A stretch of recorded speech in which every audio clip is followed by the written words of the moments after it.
Okay, I want you to imagine something for a second. Picture a place that's, well, it's beyond our reality. A world built not out of rock and water, but out of pure argument. A realm where the very laws of existence are literally put on trial. And in this explainer, we're stepping right into that courtroom. I mean, really think about it. What if every single thing, every rock, every plant, every bizarre creature you encountered wasn't just scenery? What if each one was a witness, ready to give some pretty terrifying testimony about what our existence is all about? What would they even say? And boom, just like that, we're thrown right into the deep end. A creature made of fire and rock hits you with a question that just rips apart everything we assume about having a purpose or a direction in life. So let's start our journey. We're entering the first chamber of this cosmic trial. And here, nature itself is the one on the stand. And its testimony? Well, it's going to come from its absolute strangest and most philosophical creations. The whole setup is this. You're the observer. You've kind of just been summoned to this place. And every single creature you meet, from these lava tentacles to insectoid philosophers, has a very strong opinion about reality they want to share with you. And this is the real kicker, right? This is the question that hangs over everything. As all these creatures start throwing their conflicting arguments at you, you have to wonder, who is really being judged here? Is it you? Or is it the entire system that created you in the first place? All right, the first witness takes the stand.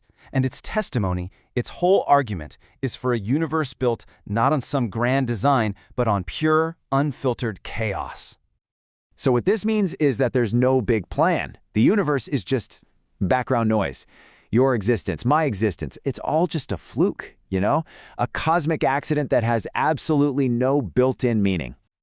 And just look at the fallout from that worldview. I mean, if everything is random, then your greatest achievements, that's just luck. Your consciousness, a total accident. And ideas we hold on to, like justice or karma, are basically just fairy tales we tell ourselves to feel better. The insect monster just lays it all out there perfectly. It's arguing that randomness isn't just some abstract theory, it's the fundamental operating system for everything. It's this raw, chaotic force that you can't put into a neat little box. But just as you're trying to wrap your head around a universe of pure chance, a whole other group of witnesses steps up to argue the complete opposite. They claim that everything, from the birth of a star to the very next thought that pops into your head, is already written down. It's all preordained. So the battle lines are officially drawn. On one side, you've got the chaos of randomness. On the other, the rigid, unbreakable prison of determinism. So what is it? Is life a cosmic lottery, or is it a script that was finished long before we ever got to say our first line? And get this, the main voice for determinism is a cursed, miserable, carnivorous plant. It actually claims that its own suffering led it to inflict this unchangeable fate on everything and everyone, and it's basically inviting you to join in on the horror of it all. And that is the absolute chilling takeaway here. If determinism is the real deal, then every choice you ever felt like you made, every single moment you felt in control, it's all a trick. A really, really convincing illusion the universe cooked up to make an unchangeable reality a little more bearable. So if our reality is either a complete accident or a movie that's already been filmed, what does that mean for us? You know, the beings who are actually aware of all this.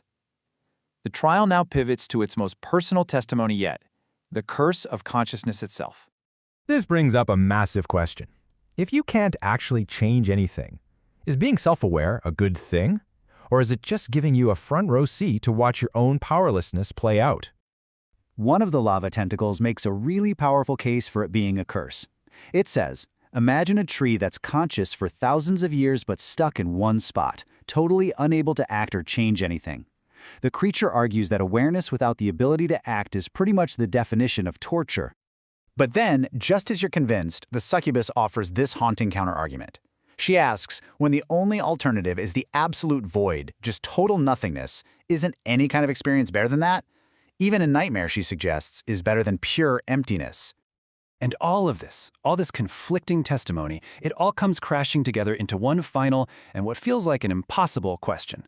After hearing from all these different beings, what on earth can we conclude about our own choices? This table does a great job of breaking down the deadlock. You've got the determinists, who say choice is a complete fantasy. Then you have the pragmatists, who argue that even if choice is limited, it's real enough to make us responsible for our actions. And then, an alien observer just throws a wrench in the whole thing, suggesting true choice only matters at the very beginning of life itself. At the end of the day, there is no easy answer here. The trial doesn't wrap up with a neat little verdict. Instead, you're just left with all these clashing truths, a picture of a reality that seems fundamentally broken and contradictory. And this quote from the warrior ogre, man, it just captures the whole feeling perfectly. It's a direct challenge to you. He's saying all your struggles are pointless, just useless flailing. And then he asks the most cutting question of all.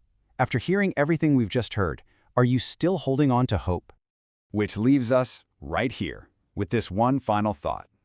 You've heard all the testimony, you've seen the evidence, but there's no judge to give a verdict and there's no jury to convince.